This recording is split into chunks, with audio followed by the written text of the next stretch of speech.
Welcome back to another Dynodaze video, and as you can see, a beautiful FN2 on the dyno. It's had some work done here, and now it's time to map it. So let's talk about it.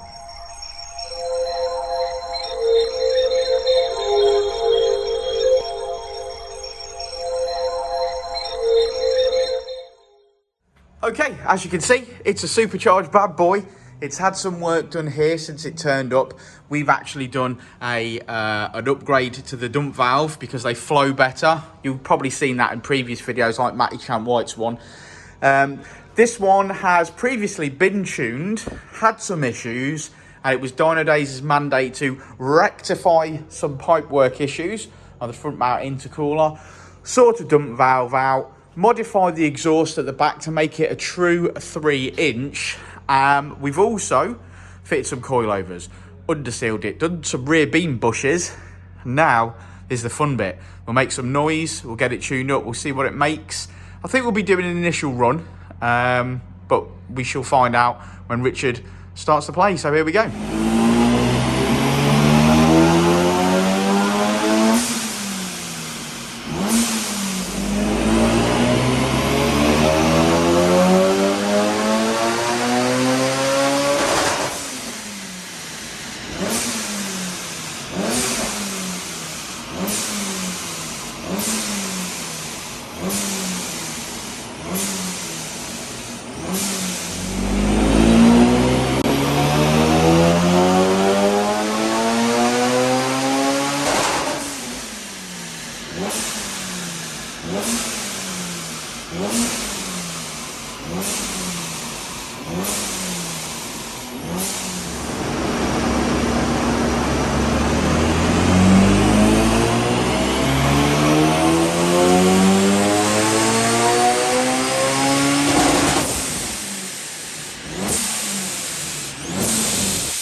Supercharged FN2. Supercharged FN2. I love this car. Do you know what? I loved this car before I even spoke to the bloke because I follow him on Instagram. And it's like, that's one nice car. I'd love to see a photograph of that in front of the Dynodaze wall. And here it is. And it's been mapped up after lots and lots of work, hasn't it, Richard? Yeah, to be fair, a lot of work on this car. We initially had the car in for a health check. It was originally here just to be mapped, but we stuck it on the ramp, and obviously we do a health check with any car that we're about to tune on or do anything with. It's certainly something we're about to throw some boost down, isn't it? Yeah, he certainly he had some issues some things that he was not happy with, some things that he was finding were not any good. So we did an initial health check. We found some issues. We found a boost pipe that was, well, in fact, two boost pipes that were off in the same run. One of them hadn't got a bead on it. And the one that goes onto the intercooler, there wasn't enough material out at the end of the intercooler to put the clip on. The clip was actually wider than the piece on the end of the intercooler, so obviously it was never going to get a grip or be able to grip. This is a TDI North kit, isn't it? It was a TDI North built car, yeah. So apparently this car, I'm going to go into what the customer said, blew up, and then it got forged and it got done again, and he had it back and he was never happy with it. Hence the reason that he's brought it to us and said, can you sort a list of problems out? So sort of run through the list of things that we did. So on the initial health check, we noticed the rear axle bushes were no good. And pretty common, that. Pretty common. This is a common issue. Available on the website. Could do with a clean-up and an underseal, and just obvious things like that. You know what I mean? Like the rear shocks were showing their age, you know, all rusty and corroded and whatever else. It wasn't a hard sell on anything. It was just noting things that we could see were wrong with it at that point. But then moving forward, this is sort of where the job then, or what the job became, obviously, because we knew that there was a problem with the intercooler. We knew the problem was the pipe work. And then we started talking about what we were going to do and sort of the process of the work that we were going to carry out. Yeah. So the job ended up being replace the supercharger oil, engine oil and filter, spark plugs, replace the air filter. Now, the air filter had gone rusty, like it had some water on it or sucked up some water.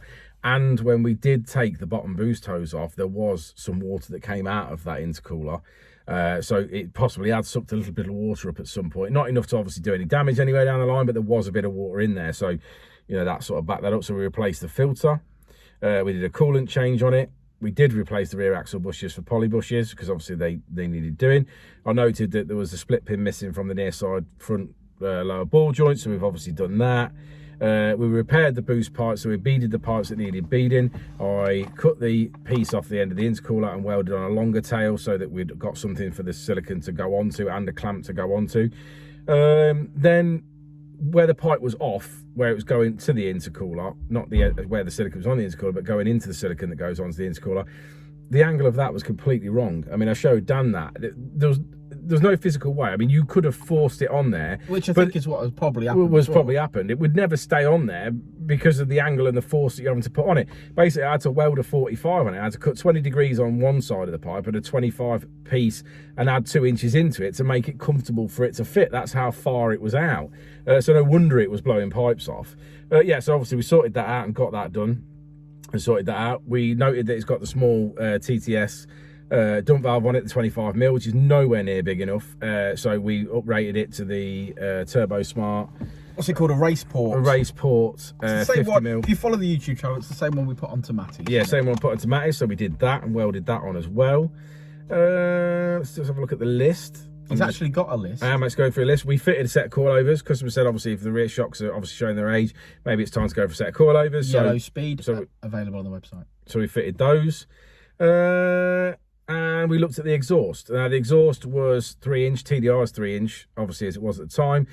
All fitted, no problem. Didn't seem to be a problem. The only thing I saw is there was from the manifold, there was a spacer and then a 2-bolt gasket turned sideways in a 3-bolt flange, which I didn't know if the gasket could have been a 2.25 for all I knew. So we took the spacer out, so the spacer was doing, and then it did have a gasket mated back up. We sorted that out. We did turn the back into a true 3-inch because when it was went down to 2.75 and then to 2.5 to go through the tailpipe. Yeah. Or through the finishing piece in the bumper. So we took the finishing piece off the bumper and added a 3-inch piece there to make it true 3-inch, the same as Matt is. And the only thing we haven't looked at, we have looked at it, but not necessarily looked at it in the sense of took the centre console out and had a look, is the fuel gauge is not working. Now, he did have cheap fuel in here, so we did drain the tank and we have put 40 litres of super and leaded it. So we know it should be full. Yeah, so we know it's got fuel in it. But the gauge is still reading 0. Now, obviously, I don't know necessarily why. I did quite a bit of reading online and looking into that, and a lot of things saying, obviously, once they were mapped on speed density, they're having problems with the fuel gauge. But a derivative of this file came from Matty's, and Matty from a few weeks ago, and we didn't have a problem with the fuel gauge on that car. So it was a way to rule it out. With our base file, we knew that, well, we haven't got problems on other cars. Yeah, so it's doing that. So pretty much the only thing that we've got left to do on this car now, or what we feel we need to do is to set the console out, make sure that it is actually plugged in. If anything, just pull the sender unit out and have a look at it, see if there's anything obvious we can see. If the float's off or whatever. Yeah, manually move the float up and down, see if then it'll work on the gauge or something. That's where we're going to go with it. Yeah. Try and advise the customer as best as possible. If we can't fix it before it leaves on Saturday, at least we can say to him, well, it's definitely this, we think it's a sender unit, and yeah, get one and put one in it back in Scotland, because that's where the car came from. The only issue we had whilst mapping was that the supercharger belt decided to disintegrate on us. We went from a 7PK 7 to a 3PK. Yeah, to like a 3PK 1760. We have managed to get through the remainder of the mapping, to be fair, so we've done okay there. Again, I would suggest, I don't think there's any play in the bottom crank pulley. We did have a bar on it and just check it in case it was having a little bit of a movement, and that's what had damaged the belt. We've seen that a lot recently, the bottom crank pulley. The bottom crank pulleys. But what I'd advise there is, I don't think it has got play in it. I will double check it. We're going to put it back on the ramp and have a look. Because we've obviously got to put a new supercharger belt on it, 'cause it's got to get back to Scotland. So we are going to do that. But I will just double check that bottom crank pulley and just to be sure. But again, I'll probably advise the customer replaces it before it becomes a problem for him, because it does look old. It's rusty on the inside, so it's not had a new one on it recently, so it's worth replacing it anyway. Yeah, I think that's it for this car. I mean, that is quite in depth. There's a lot of stuff we have done, obviously, to get it ready for Matt. It leaves on 400 brake horsepower. Yes, it does leave on 400 brake horsepower. What a quick car this will be. Yeah, certainly really nice, really linear, just as Matty's was. We made slightly less, although it's the same kit. But this car has got a forced engine in it. So, you know, a forced engine, whilst yes, allows you to make more power, this is the same supercharger kit. We not controlling boost here. It's mechanical boost. The supercharger and the wheels are controlling boost here. So to be 20 brake horsepower down, considering this has got low compression pistons in it and stuff. From Matty's. Yes. I think this is a fantastic result. Yeah, it is a fantastic result. It isn't going to get any better, but what I'm explaining is the reason that it's 20 brake horsepower down from that is this has got low compression pistons in it. So if you haven't seen that video, go and watch the white supercharged video of Matty's that we've made, and then you'll understand what we're talking about. Yeah, so for this car to make more power, then obviously it needs some supercharger adjustments, so obviously a smaller wheel or whatever it does. This obviously engine is capable of making, a lot more power than this, and certainly more power than this. So obviously if he was to, I don't know, for example, take it up to 16, 18 PSI, 20 PSI, whatever he wanted to do, then obviously there's more power in this car. But right now with this setup, that's where we are. I think it's phenomenal. I think it's the best colour. I think it's going to be quick. And yeah, generally, I'm just really happy with it.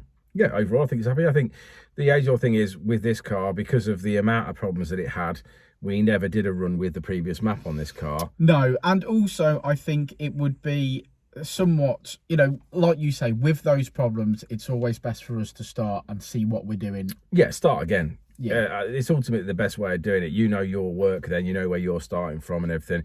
So yeah, unfortunately, I can't say what this car was when it came in. I mean, I know what the customer said it was, but it is where we expect it to be. Yes, it's exactly where I expect it to be. And that's all that I need to hear, really. It's, it sounded immense and it made some awesome power. So fantastic. Should we have a look at the graph? Yeah, let's have a look at the graph. Let's do it. Well, there she is, as linear as you like. Some good power there.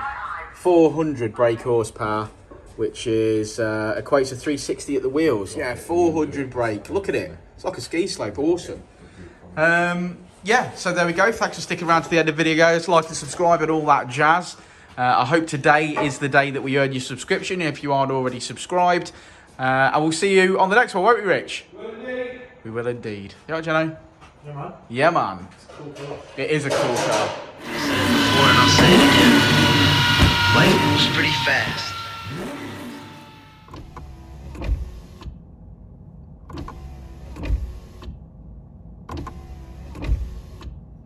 I think that's broken. I think that is broken. Do you want me to do it for you? Look, what you have to do is you have to do this. Is that how it goes up? Yeah. What a great way to start the end of this video. Motion detected at your front door. Motion detected at your front door. It is, yeah. Motion detected at my front door. What I should do is... It's like your missus' other boyfriend. I think I should turn the CB off and I'll turn my phone off. Otherwise, this could be an outtake. This could go at the end. Yeah, it'd be a bit of an outtake. You didn't notice that I'd had my hair cut for you. Should I notice? Well, I only do it for you. You had it done for Valentine's? I only do it for you. Oh, okay. Oh, you got nothing to say about it? No, you ain't. I don't know why I bother. Don't know why I bother.